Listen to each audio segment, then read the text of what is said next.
Today marks the first full day in office for Montgomery, Alabama's first African-American mayor. That's Stephen Reed. He made history yesterday when he was sworn in to lead the city that was the first capital of the Confederacy during the Civil War. Montgomery also played a key role in the civil rights movement. Dr. Martin Luther King Jr.'s march from Selma ended with a rally on the steps of the state capitol there back in 1965. Jericka Duncan joined Mr. Reed on a tour of his city to see how far Montgomery has come. I remember that night when the returns came in. That was a very exciting night for Mayor Reed. That's right. Some people even compared it to the night that President Obama, former President Obama, was elected. Exciting. People in Montgomery will tell you that they thought about that too. But this Mayor Stephen Reed really envisions a Montgomery that is unified, which has not always been the case in a city known as the cradle of the Confederacy. Ladies and gentlemen, I present to you the 57th mayor of the great city of Montgomery, Alabama. It's been a long time coming. Because our hearts and our actions, I stand here in a position that many of those who were sold on the banks of the Alabama River, just a few feet from here, could only have imagined. This is the culmination of those distant dreams. 45-year-old Stephen Reed made history Tuesday, becoming the first African-American mayor in a city marred by an ugly history of racial injustice. We must be a city for everyone. We must not just talk about equality, we must act in the interest of equity. 63-year-old Cheyenne Webb Kreisberg attended the packed inauguration ceremony.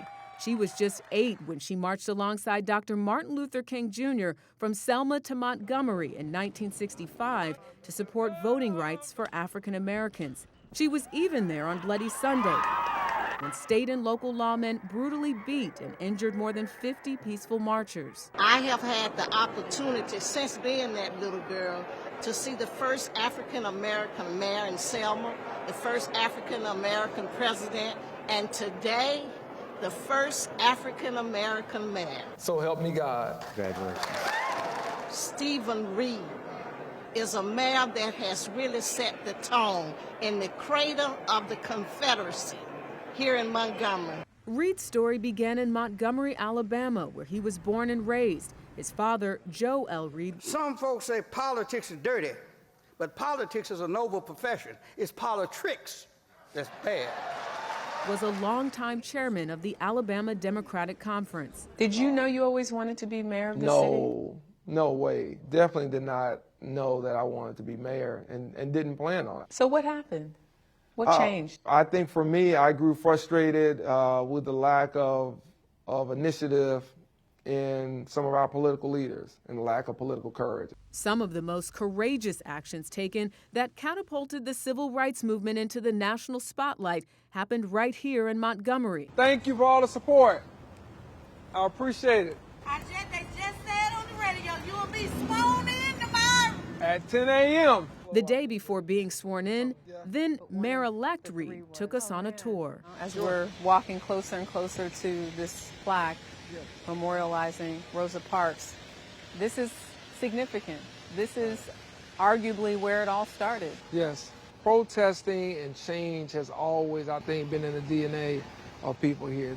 We stood on the steps of the Capitol, where Dr. King spoke of a time when injustice would no longer prevail. It's a great sense of honor to be able to lead a city with such significance, with such a history like Montgomery. For a nation still at times embroiled in conflicts over Confederate monuments and race, it appears Montgomery is making strides, thanks in part to the people who could see this moment well before it was realized. What do you think Dr. King is saying right now as you're standing in the same place that he stood many years ago? You know, I hope he's proud. It took too long. You rewind the history of this country. It is complex, it is complicated, but it's one that is ongoing. And so I'm just a person that's kind of carrying the baton right now, and hopefully I'll be passing it on to a new generation with a little bit more progress being made than we are where we stand today. Reed says key issues he plans to focus on first are the public education and criminal justice systems in Montgomery. But has his work cut out for him without a doubt, but very optimistic. He said that he has 3 kids. His 2 youngest already asked him if he's going to run for president. Wow. He said, let me just get through this. He seems like a very humble guy, but the symbolism is really profound. Powerful, yeah. I can't get up. Go ahead. Go ahead. Well, I was going to say I love his dad as well. You know, the problem is not politics, it's politics. Yeah, I like good the line. dad.